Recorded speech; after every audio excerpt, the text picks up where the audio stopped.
on his back. Yeah, that's pretty good.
Glaciers. It has to do with refraction.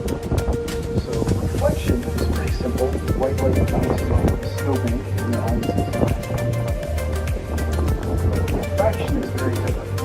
Something like a prism or a glacier, the white light actually enters the substance, bends within it, splits it into reflection, violet. Now it just so happens that the blue and indigo and the violet a lot of energy, high energy wavelengths, short wavelengths. And the opposite is true of the reds. The reds get absorbed, low energy, and the blues, the opposite. These are scattered, energy high.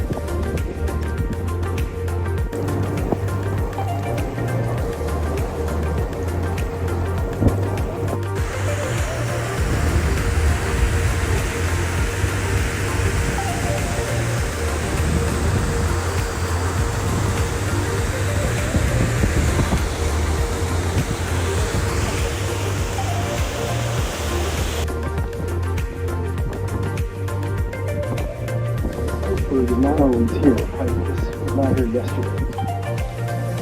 This, at some point, broke off of Aialik Glacier. It's one of the largest ones I've seen this summer.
Mountains of Aialik Glacier. There are days that it doesn't do anything, and we go back to the harbor and people ask us, does that glacier ever calve? Why was there ice in the water? And there are other days like today where you get to really hear and see what it can do.